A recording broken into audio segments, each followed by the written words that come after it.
Hi everyone, I am doing this video today to finally explain my departure from See the Thing Is podcast as well as the Joe Budden network.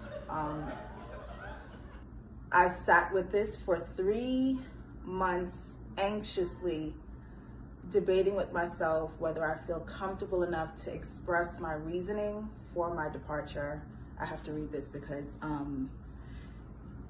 it's a lot.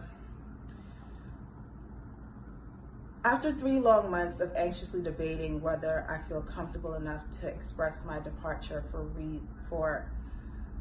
the See the Thing Is podcast. I'm sorry. I don't even want to do it again. I just want to get this over with because it's been a lot on my spirit. Yeah. I've had a lot of sleepless nights in the past couple of months.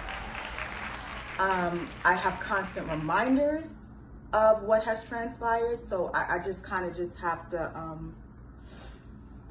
bear with me as I try to get this out. Oh no. My departure from See the Thing Is podcast as well as the Joe Budden network. I am here today to still uncomfortable, but find the bravery to finally speak on a very embarrassing situation.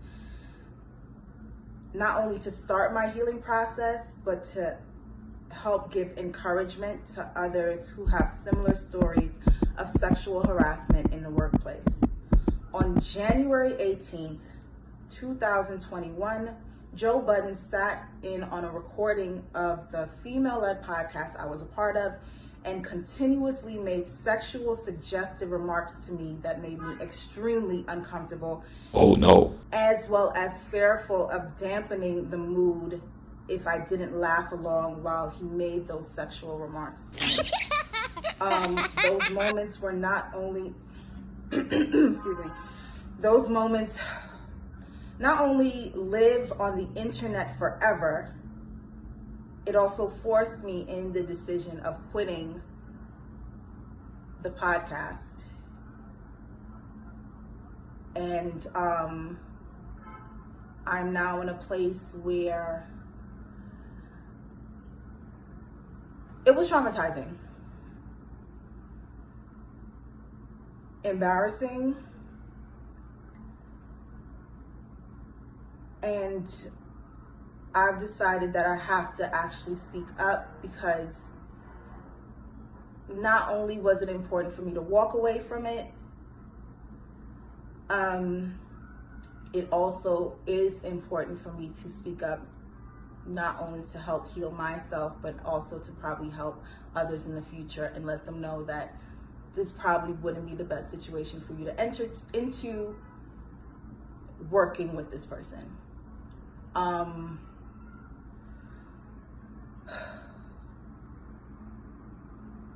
I'm sorry, I need a moment. Within these past 3 months, I'm gonna just be very frank. Within these past 3 months, after I left, I've been feeling stuck. Mentally, emotionally, I've even had to have a conversation with my daughter on why it's important for you to speak up when somebody crosses a boundary with you. Because there is now footage of her mother on the internet with somebody crossing a boundary with her mother. And that's on there forever. And I want to lead by example and let her know that that is not how somebody should speak to you. And that also is a situation where if somebody does cross that line, you have to speak up. Everything that transpired in that episode happened while we were recording. Some of it was edited out. Some of it did say in there, and I'm going to reiterate the timestamps of how everything transpired. I'm gonna go ahead and start from 13 minutes and 48 seconds. Joe calls me out by saying, "I've never reached out to him privately or personally." This information is important to this entire scenario because it proves my lack of familiarity with this person. And that is what makes everything that transpired after that so uncomfortable. Even though I tried my best to laugh through it, to not, like I said, dampen the mood of the room while we were recording.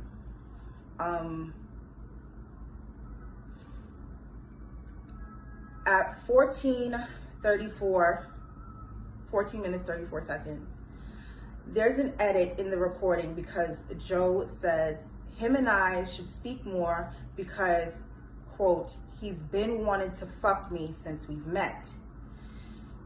Everyone in the studio, including production staff, laughed uncomfortably while one of my co-hosts confirmed that to be true.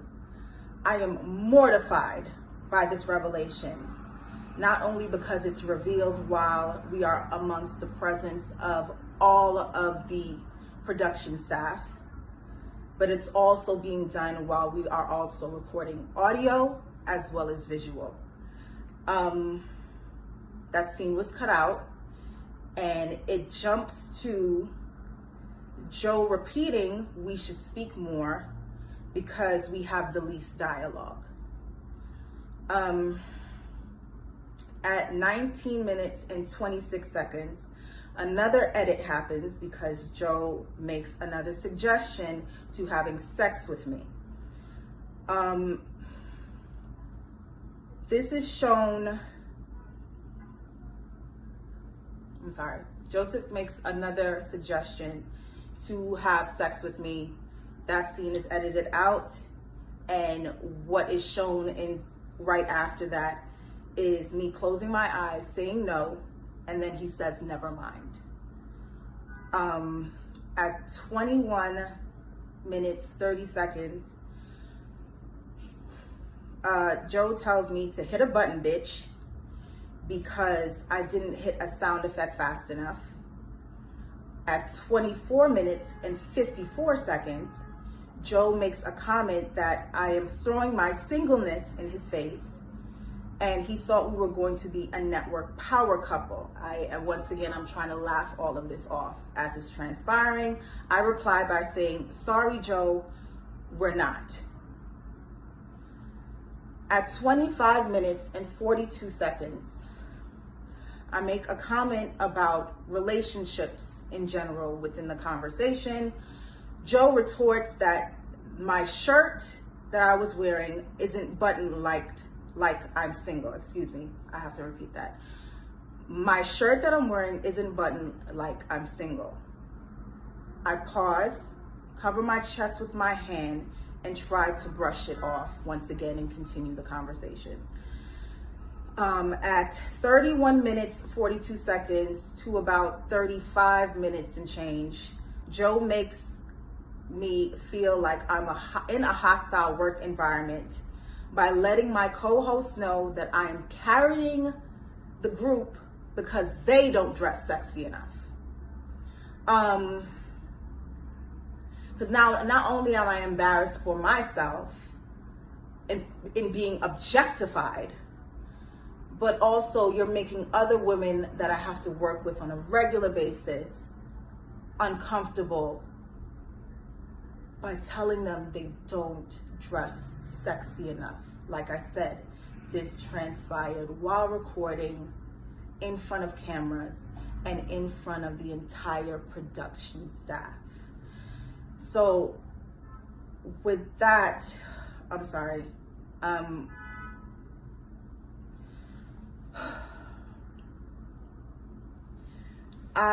pretty much react by looking away and looking down in discomfort several times, because he has also said this in the past, and it actually created a passive aggressive and competitive environment with myself and my former co-host,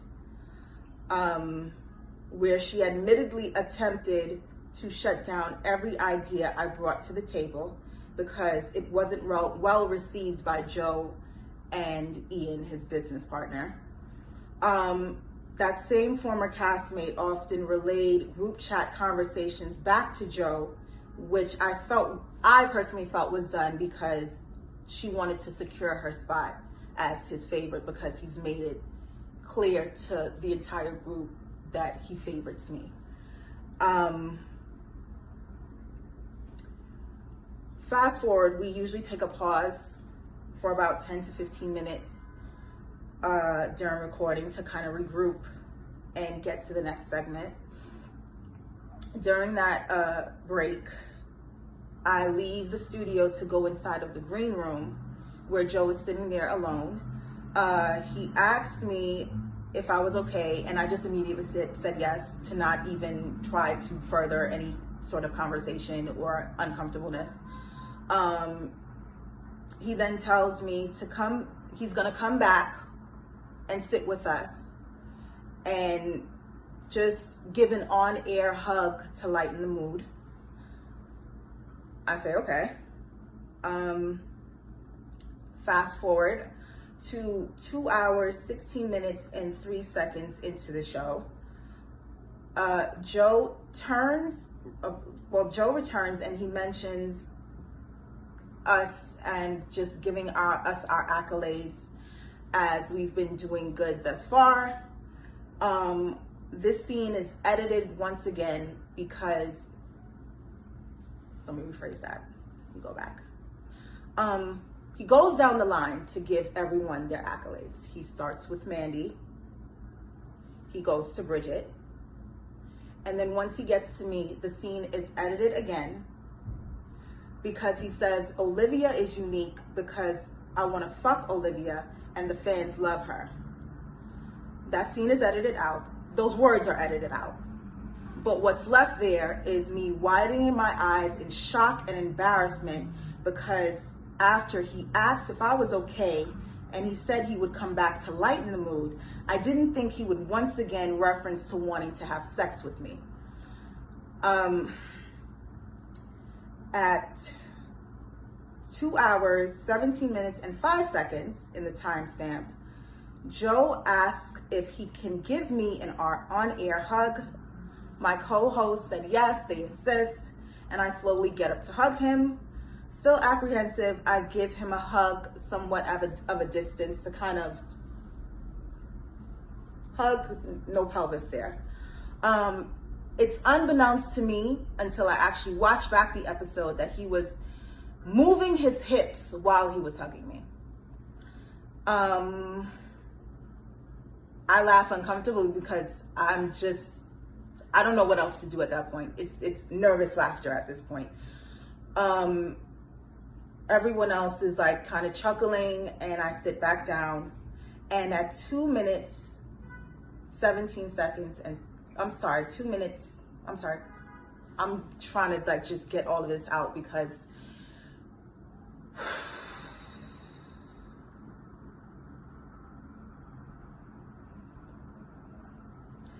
at 2 hours, 17 minutes, and 38 seconds, after I sit down after the on-air hug, I grab the microphone and I say, "This is uncomfortable."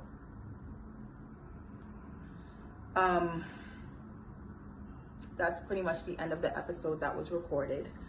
After the recording, Joe was asked while he was still in the room with everyone if he wanted to delete the parts he made where he made passes at me. He said he didn't care. As long as I'm fine with it, then the entire room pretty much looks at me and said, I just say I'm fine with it too. Feeling pressured, I say I'm fine.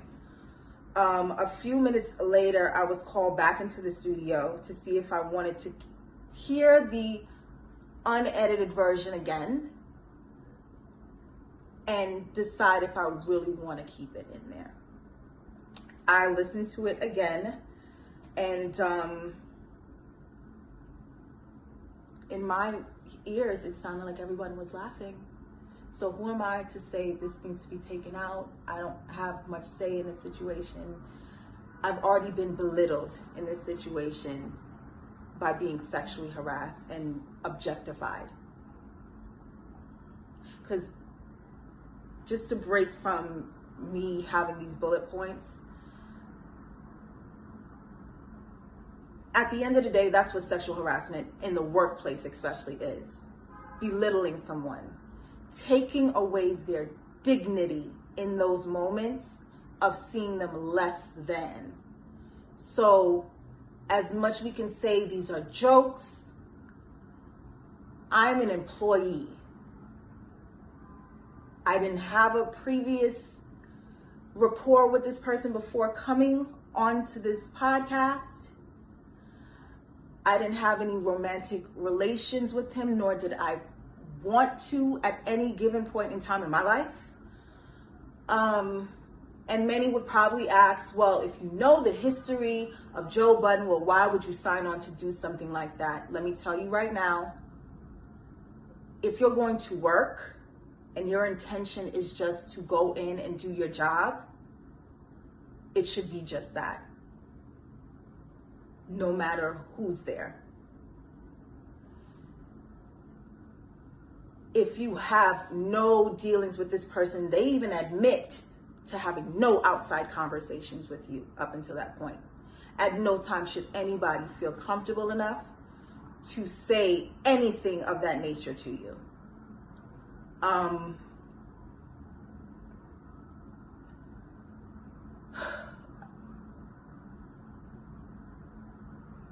don't wish anything that happened to me in that moment on anyone, because like I said, it was extremely embarrassing. I am mortified that when people search Olivia Dope, the brand that I've spent 10 years at least building, that comes up. I am mortified that after I quit, I had to have a heart-to-heart conversation with the child I gave birth to. I'm sorry, just let this pass. It's New York. It's New York. I am mortified that I had to have a conversation with the child that I gave birth to, because she can find it on the internet. Her friends can find it her teachers can find it on the internet and say, look, that's your mother being belittled and sexually harassed and called a bitch. And I had to explain to her that is not how someone speaks to you. And told her, if someone does do that, you have to speak up. But I didn't myself speak up until this point. So I was being a hypocrite. How can I tell my child, when someone sexually harasses you, you have to tell someone you have to speak up, and I'm not doing the same thing? So that is literally why I'm here today, to speak up for myself, start my healing process, like I said, and continue on with using my voice. There was attempts to intimidate, attempts to silence me. I can't be silenced. I absolutely cannot. After listening to the recording again, Joe wasn't there. I listened to the recording with some of the production staff members. Once again, everyone, chuckled. So I'm like, well, I mean, if everybody's chuckling, just keep that in there. It wasn't until one of my castmates, Mandy, informs me that although the audio sounds funny, I looked uncomfortable. She looked over me and she saw that I was uncomfortable. So she suggested that we shouldn't keep those moments in the episode. And I agreed because I was uncomfortable. So they were edited out.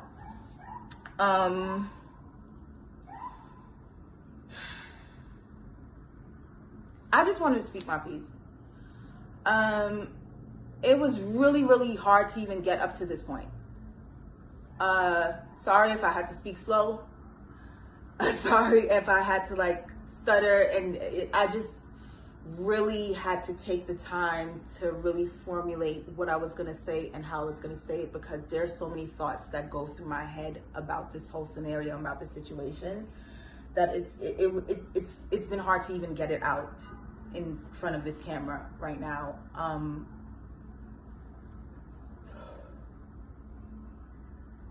At this point in time, I just recommend any woman that thinks about working with this person in any capacity, please think again.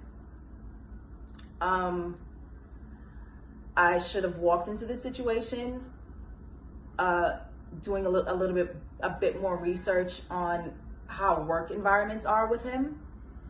I should have taken heed to the accusations that have been in the past, even though they are more so in his personal life. Those should have been red flags for me as well. But at the end of the day, regardless of all of that, no one should ever feel comfortable enough to speak the way that person spoke to me. Ever. No one should ever feel comfortable enough to make a workplace environment completely hostile and toxic the way that person did. No one should ever feel like they can be sexually explicit and suggestive, not only to you while you're coming in just trying to work, but also in front of the entire production staff to belittle you. It should never happen. After I left, once I decided to quit, I informed my lawyer. My lawyer got on a phone call with his lawyer and informed his lawyer that these are the reasons why my client is leaving this network. She will not be returning. Once my lawyer informed his lawyer, I then informed my castmates via text, explaining to them that I am not built for the Joe Budden network. My apologies to them, but I've prayed on it, I've meditated on it, but this is just not the right fit for me. No one responded in that moment, and I was removed from the group chat. But I did speak to both of them a week after. Also, after my departure, Joe then went on his podcast and made this statement. Excuse me, hold on one second.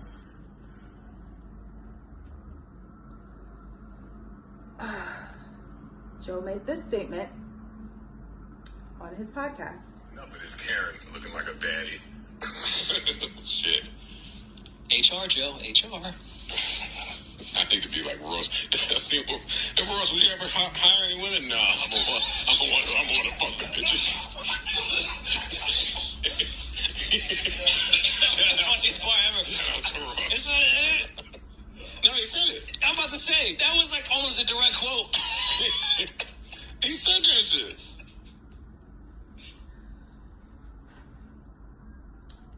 If I hire any women, I'm going to want to fuck them bitches, is what he said after my departure from the podcast. I'm saying this situation one time and one time only. I have to just do this to start my healing process, because if I sit and let this fester inside of me any longer, I will not be good. I don't even know what to say at this point. I pretty much said my piece. I'm pretty sure I'm going to take a social media break after this, because yeah, I wish everybody love, peace, and that's it. But I'm going to be doing what I need to do to move on from this situation, and signing off.